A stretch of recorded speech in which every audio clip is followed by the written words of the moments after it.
목적을 가진 신앙이라는 제목으로 하나님과 함께 같이 하나님께 영광 돌리기를 원합니다. 우리가 인생을 살펴보면은 우리는 인생을 경주라고 하는 곳에 우리가 초점을 맞추면서 살아갈 때가 많을 것입니다.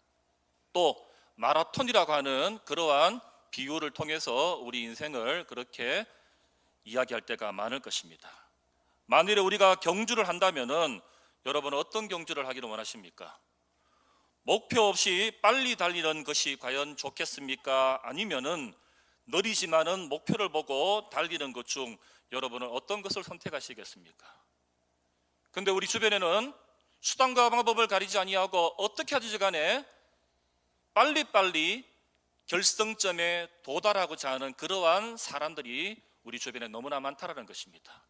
법도 어기고 수단과 방법을 가리지 아니하고 어떻게 하든지 간에 영광을 쟁취하려 하고 목표를 쟁취하려고 하고 열매를 따먹으려 하는 그러한 사람들이 우리 주변에 너무나 많다라는 것입니다. 여러분은 어떤 경주를 하시기를 원합니까? 목표를 정했는데 목표 없이 빨리 달리는 것이 낫겠습니까? 아니면 느리지만은 천천히 가지만은 목표를 향해서 달리는 것이 낫겠습니까? 어떤 것을 선택하시겠습니까? 중요한 것은 후자가 목표 지점에 정확하게 도착하게 된다는 것을 알 수 있는 겁니다. 우리 어릴 적에 많이 들었던 이야기가 있지요. 토끼와 거북이 이야기를 생각해 보시면 알 것입니다. 그래서 구약 성경 전도서 9장 11절에서도 이렇게 말씀합니다. 인생을 가리켜서 빠른 경주자라고 하더라도 선착하지 못한다라고 말합니다. 아무리 내가 빨리 뛴다 할지라도 법을 어기고 룰을 어기고 규칙을 어긴다면은 그 사람은 절대로 결승점에 들어가지 못하는 것입니다. 돈을 빨리 벌려고 불의를 행하는 사람은 그 재물에 의해서 망하게 된다라는 사실입니다. 빨리 성공하려고 온갖 수단 방법을 동원하는 사람은 올무에 자신이 걸려 한순간에 자신이 걸려서 무너지게 된다라는 사실도 잊어서는 안 될 것입니다. 유럽을 여행 가보시면은 유럽의 건축물을 보게 될 것이고, 여행을 못 가시더라도 TV나 영상을 통해서 유럽의 건축물들을 보게 될 것입니다. 그 건축물을 보게 되면은 작게는 수십 년에 걸쳐서 많게는 수백 년에 걸쳐서 아직도 건물이 지어지고 있는 것을 보게 될 것입니다. 하지만 오늘날 우리의 현실을 통해서 우리 주변에 있는 건축을 보면 어떻습니까? 자고 일어나면은 무언가 뚝딱 건물이 서 있고, 또 몇 달 안 지났는데도 보면은 고층 건물, 아주 높은 건물들이 우뚝우뚝 솟아오르는 것을 보게 되는 것입니다. 과연 그것이 옳을까라고 하는 생각도 들어보는 것입니다. 그런데 우리는 지난 20년 전에 있었던 9.11 테러 사건을 보면은 100층이 넘는 건물이 한순간에 무너지는 장면을 우리는 보지 않았습니까?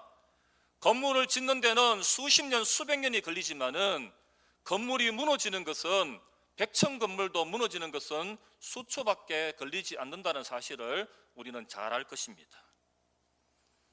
서울의 중심에 있는 남대문이 불타는 것도 여러분 보지 않았습니까?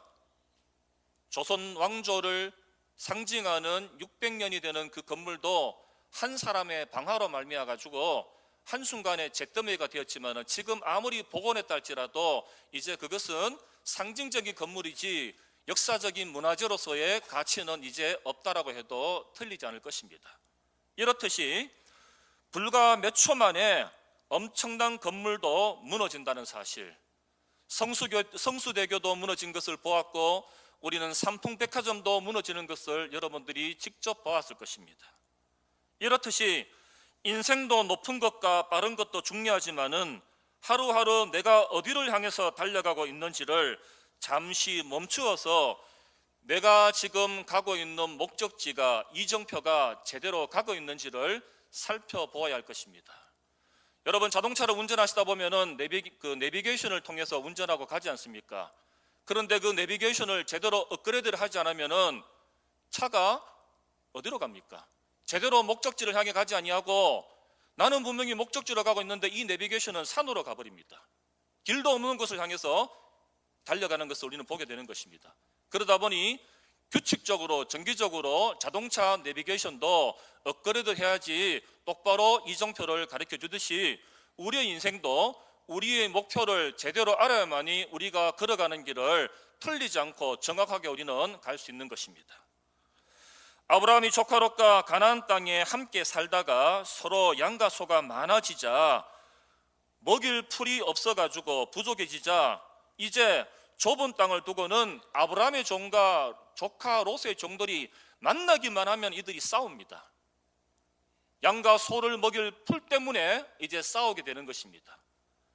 하나님이 이들이 싸우는 장면을 보고는 하나님이 이들을 불러가지고는 중재하십니다.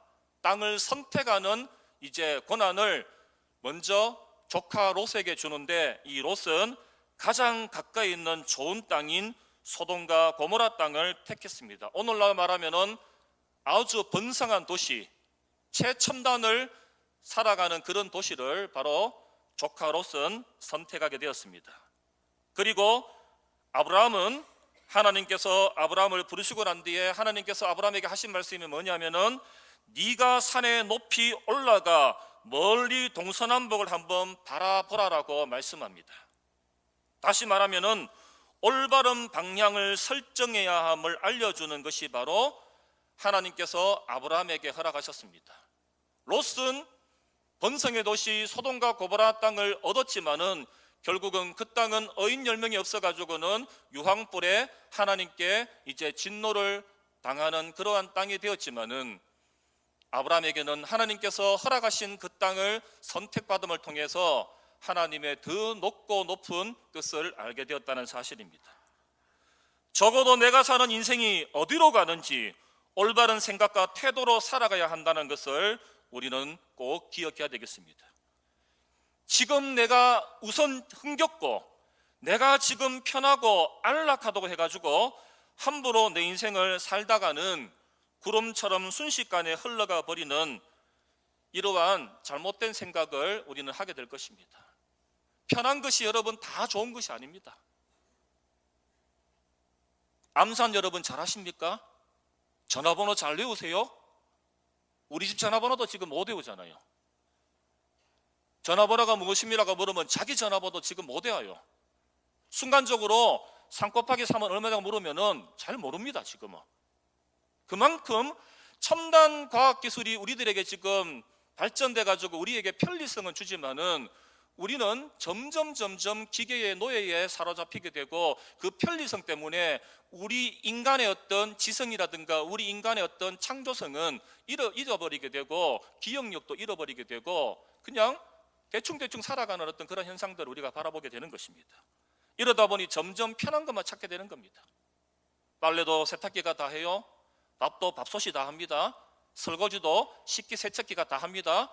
청소도 이제는 밀 필요가 없습니다. 로봇 청소기가 자기 혼자 돌아다니면서 청소 다 하고는 배터리가 다 되면 지가 알아서 그냥 자기 그 배터리 집에 들어가 가지고 쫙 기다리고 있어요. 이렇듯이 아무리 우리가 과학이 발달하고 문명이 발달할지라도 인간이 해야 할 일은 해야 되는데 인간의 편리함과 어떤 그런 것만 생각하다 보니 결국은 자기가 어디로 가는지 우리가 지금 어디로 가는지 모르고는 인생이 구름처럼 순식간에 왔다가 안개처럼 사라짐에도 불구하고 하나님의 영광은커녕 허무한 인생으로 끝나게 된다는 사실을 우리는 놓치고 있다는 것입니다. 그러다 보니 솔로몬이 헛되니 모든 것이 헛되다고 그렇게 말하지 않습니까? 어른들의 경륜, 어른들의 말씀 속에 참 본받을 것이 있다는 것은 무슨 말씀을 본받을 수 있냐면은 그분들이 살아왔던 인생을 우리가 간접적으로 그분들 통해서 듣는 것입니다. 저는 연세대학교의 명예교수님이신 김형석 교수님의 글과 강연을 아주 좋아합니다. 그분이 원래 연세가 105살이십니다. 한번 기회가 되신다면은 유튜브를 통해서 김형석 교수님을 검색하시면은 좋은 강연을 들을 수 있고 또 그분도 신앙인입니다. 그분에게서 우리가 느낄 수 있는 점은 뭐냐면은 그분이 이런 말씀을 합니다. 내가 100년을 살아보니 인생이 별거 아니라는 것을 우리들에게 가르쳐주고 있는 겁니다. 우리는 아직까지 100년 못 살았지 않습니까? 그런데 그분을 통해서 우리가 배우는 것은 당신께서 100년을 살아보니 인생은 별거 아니다. 양보하고 배려하고 서로 감싸주고 보듬어주고 사랑해주고 이렇게 살아가야 되지, 대적하고 뭐 꼬투리 잡아가지고 약점 잡아가지고 그 사람 막 들춰내고 그렇게 살아서는 안 된다는 것을 가르쳐주고 있는 것입니다. 내가 살아가고 있는 것이 맞는 것인가를 우리가 알 수 있는 기준은 바로 뭐냐면은 여러분이 지금 갖고 계시는 하나님의 말씀에, 성경 말씀의 높은 산에 올라가 가지고 여러분들이 그 말씀을 읽으면서 말씀에서 동서남북을 한번 발견해 보시기를 바랍니다. 내가 가야 할 길이 어딘가, 나는 어디로 가면 정말로 좋은 길로 걸어갈 수 있는가를 살필 수가 있습니다. 자, 그렇다면 우리가 교회에 나와가지고 말씀을 듣고 예배를 드리고 가정에서 개인 묵상을 하고 가정 예배를 드리고 여러분들이 기도를 하십니다. 이렇게 하는 이유가 바로 무엇입니까? 단지 저와 여러분의 경건만을 위해서 하는 것이라면 우리는 좁은 의미로밖에 생각하지 않는 것입니다. 우리가 교회에 와가지고 예배드리고 말씀 공부하고 각자의 자리에서 기도하고 묵상하는 것은 하나님께서 내게 주신 목적을 상실하지 않도록 말씀과 기도의 높은 산에 올라가서 하나님의 영광을 위해 어떻게 우리가 나가야 될지를 가르쳐 주는 것이기 때문에 우리는 교회와 가정에서 이렇게 열심히 예배드리고 열심히 묵상하고 기도하는 것입니다. 예수님께서 이 땅에 오셔서 많은 사람들이 예수님에게 몰려들었다고 오늘 본문에서 말합니다. 예수님을 왕으로 지도자로 삼으려고 했다는 것입니다. 예수님이 오셔가지고 오병이어의 기적을 그들은 직접 눈으로 보았습니다. 그리고 남자만 5,000명이나 되는 사람이 먹고 12바구니나 거두었다는 것을 성경을 통해서 우리는 알고 있습니다. 그리고 각양각색의 병든 자를 고쳤던 기적의 역사도 우리는 성경을 통해서 이미 잘 알고 있습니다. 하물며 마태복음 4장에 보면은 마귀 사단도 3가지의 시험을 통해서 예수님을 향해서 세상의 왕이 되라고 유혹합니다. 마귀도 예수님을 알아보고는 저 사람도 세상의 왕으로 우리가 초대하면은 우리 마음대로 할 수 있겠구나 하는 것이 바로 마귀의 생각입니다. 제자들도 마찬가지입니다. 제자들도 예수님에게 빨리 예루살렘으로 올라가서 세상의 왕이 될 것을 부추기고 있는 것입니다. 그런데 예수님은 그러한 베드로를 향해서, 그러한 제자들 중에 가장 어떤 베드로를 향해서 뭐라고 말합니까? 사탄아 물러가라라고 그렇게 말합니다. 아니, 불과 얼마 전까지만 해도 베드로는 예수님을 향해서 주는 그리스도시요 살아계신 하나님의 아들이라고 고백했던 그 신앙을 했던 그 베드로에게 예수님께서는 뭐라고 말합니까? 사탄아 물러가라고 말합니다. 왜 이런 말씀을 하셨을까요? 예수님은 자기의 죽음을 제자들에게 선포하셨습니다. 내가 이제 얼마 있지 않고는 내가 이제 하나님 아버지께로 내가 올라갈 것인데 나를 위해서 준비하고 예비하라고 말했는데 이 베드로가 뭐라고 말합니까? 예수님, 절대로 예수님은 죽을 수 없습니다라고 말합니다. 그러니 예수님께서는 사탄아 물러가라라고 말하지 않습니까? 그가 사탄이라고 한 의미는 바로 베드로나 사탄이 세상의 왕이 되라는 의도를 통해서 동일하다는 것을 통해서 사탄이나 베드로가 의도가 동일했다라고 생각하면 되겠습니다. 사단의 3가지 유혹 사건과 제자들의 요구는 예수님이 이 땅에 오신 목적과는 다른 것이며 목적을 벗어난 것입니다. 예수님이 이 땅에 오신 목적은 바로 분명히 세상의 왕이 아니라 십자가 대속의 죽음을 통해서 죄인을 사랑하고 용서함으로써 잃어버린 백성을 하나님의 자녀로 삼으시기 위함이요 나아가 하나님의 영광을 위해 살게 하기 위함이라고 분명히 말씀하고 있는 것입니다. 다시 말씀드려서 사단과 제자들이 요구했던 이 세상의 왕은 예수님이 이 땅에 오신 목적과는 너무나 다른 것입니다. 이 세상의 왕은 인기와 명예와 성공을 추구하지만은 예수님은 낮아짐과 섬김과 죽음을 통해서 세상의 왕을 정면으로 부정하고 하나님 나라의 참된 길을 향하도록 우리를 초대하고 있는 것입니다. 그러나 우리 주변의 많은 사람들은 높아지기를 원하고 성공하기를 원하고 출세하기를 원하고 명예와 권력과 그런 것에 초점을 맞추고 살아가는 것입니다. 그러나 우리 주님은 우리를 그렇게 부르지 아니하였다는 사실을 여러분들이 꼭 명심할 수 있기를 바랍니다. 예수님이 이 땅에 오신 목적을 가로막는 세상의 왕이 가져야 할 모든 조건을 예수님은 철저히 부정하며 나아가십니다. 예수님 당시의 가장 위대한 선지자가 누구냐면 바로 세례 요한입니다. 이 세례 요한이 백성의 영적 지도자였고 세례 요한을 따르는 사람들이 수십만 명의 무리가 세례 요한을 따랐다라고 말합니다. 그렇다 보니 그 당시의 통치자인 헤로드 왕까지도 그를 두려워할 수밖에 없었습니다. 이러한 때에 예수님께서 유대에 등장하시자 세례 요한보다 예수님의 제자가 더 많아지고 그 명성이 더 높아지다 보니 이제 제자들과 무리들의 관심사가 이제 어디로 이제 바뀌게 됩니까? 세례 요한에서 예수님에게로 이제 그들의 초점이 바뀌게 되는 것입니다. 세례 요한보다 예수님이 더 낫다 보니 우리는 이제 저 사람만 따라다니게 되면 우리의 목적과 우리가 바라는 모든 것들을 가질 수 있을 것이라 생각하면서 이제는 예수님에게 모든 초점을 맞추는 것입니다.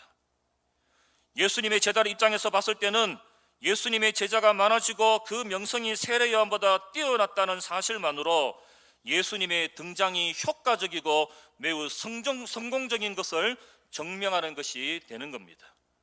그런데 바로 이때에 예수님께서는 유대에 머무는 것이 아니라 오늘 본문 3절에 나오는 말씀처럼 유대를 떠나십니다. 다시 말하면은 화려한 도시에서 이제 한적한 곳으로 떠나신다는 장면입니다. 모든 사람들이 성공의 도시요 대망의 도시처럼 여겼던 유대에서 수많은 제자들이 예수님을 따르고 세례 요한보다 뛰어난 영성을 얻게 되는 시점에 예수님은 유대를 떠나십니다. 오늘날 많은 사람들이, 저와 여러분을 포함해서 많은 사람들이 어디를 향해서 지금 달려가고 있습니까? 대도시를 향해서 우리는 지금 달려가고 있습니다. 특히 젊은이들뿐만 아니라 많은 사람들이 수도권과 서울을 향해서 지금 달려갑니다. 공부도 서울에서 해야 됩니다. 지방에서 나오면은 안 써주기 때문에 서울에서 공부해야 한다면서 모든 사람들이 서울과 경기도를 향해서 지금 학교를 향해서 달려갑니다. 직장도 서울이나 경기도를 향해서 달려갑니다. 결혼을 해도 이왕이면 살 것이면은 서울이나 수도권에서 살아야 한다라고 생각합니다. 그러다 보니 어제 통계 자료가 나왔는데 우리 시군구를 통틀어서 한 240개가 넘는 지방자치단체가 있는데 여기에 지금 50%가 넘는 지금 지방자치단체가 소멸의 위기에 지금 처해 있습니다. 우리가 살고 있는 이 안동도 예외가 아닙니다. 부산도 예외가 아니라고 지금 말합니다. 부산도 영도라든가 시내 한복판에 있는 중구라든가 이런 동네는 불과 얼마 되지 않아 가지고 인구 소멸뿐만 아니라 자족할 수 있는 기능이 없어지는 그러한 도시로 전락하게 된다는 것입니다. 그런데 이상하게도 예천은 예외가 되었다고 합니다. 왜 그럴까요? 안동은 지금 소멸 위기가 처해 있는데, 의성도 소멸 위기가 되어 있는데 예천은 지금 다르다고 말합니다. 그것은 바로 많은 사람들이 원하는 인프라가 조성되어 가기 때문에 사람들이 몰려들 수밖에 없는 겁니다. 그러다 보니 사람들이 도시로 모여들게 되는 것입니다.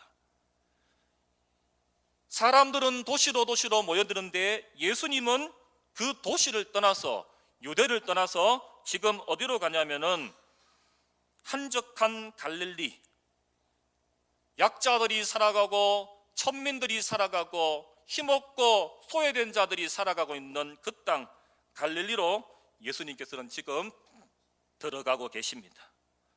사람들이 전생애를 걸고 한 번쯤 얻고자 하는 성공을 뒤로하고 갈릴리로 떠나야 하는 이유는 바로 무엇이겠습니까?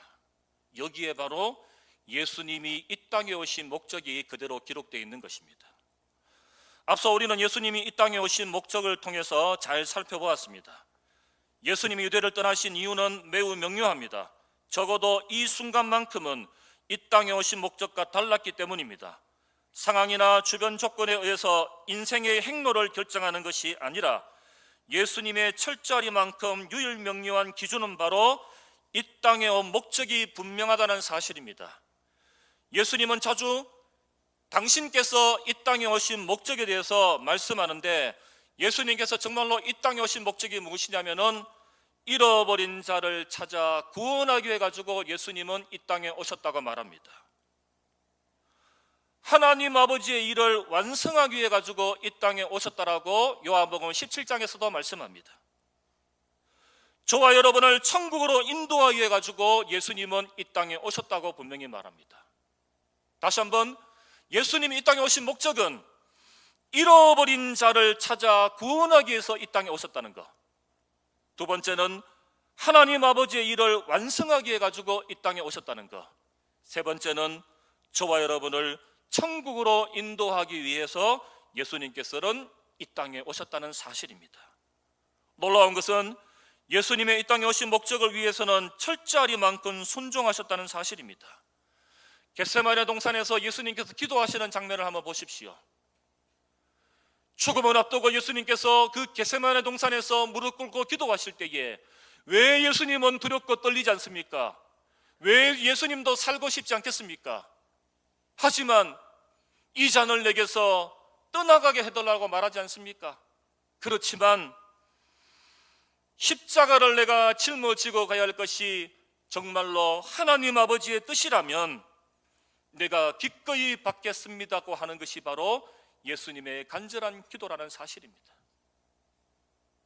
이것이 나의 뜻이 아니라 하나님 아버지의 뜻이기 때문에 내가 기꺼이 순종하는 마음으로 받겠다는 것입니다. 성경에서 순종을 강조하는데, 순종은 저와 여러분이 이 땅에 태어난 목적에 맞게 사는 것을 뜻합니다. 많은 사람들이 순종이라면은 힘 있는 사람들에게, 권세 있는 사람들에게, 높은 사람들에게 복종하고 굴욕하는 것이라고 생각하지만은, 정말 순종이라는 것은, 성경에서 말하는 순종은 저와 여러분이 이 땅에서 태어난 목적, 저와 여러분이 이 땅에 태어난 목적이 바로 무엇이겠습니까? 하나님 아버지를 영화롭게 예배드리고 그분을 즐겁고 기쁘게 하는데 우리가 사용되는 것이 바로 저와 여러분이 이 땅에 태어난 목적입니다. 매일의 삶을 돌아보고 예수님의 목적을 벗어난 삶이라면 언제든 유대를 떠나야 합니다. 저와 여러분의 유대는 어떤 땅입니까? 혹여나 지금 우리가 몸담고 있고 우리가 지금 살고 있는 이 땅이 혹시 유대 땅은 아닙니까? 아니면 저와 여러분이 가야 할 갈릴리는 어떤 땅입니까? 정말로 우리가 가야 할 갈릴리 땅, 어떤 땅이 과연 갈릴리 땅이겠습니까?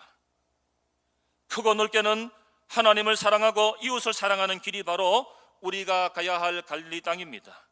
내게 주어진 하나님의 거룩한 목적을 말씀 안에서 발견하고 그 뜻에 따라 전생애를 살아가는 것이 바로 우리가 가야 할 갈릴리 땅입니다.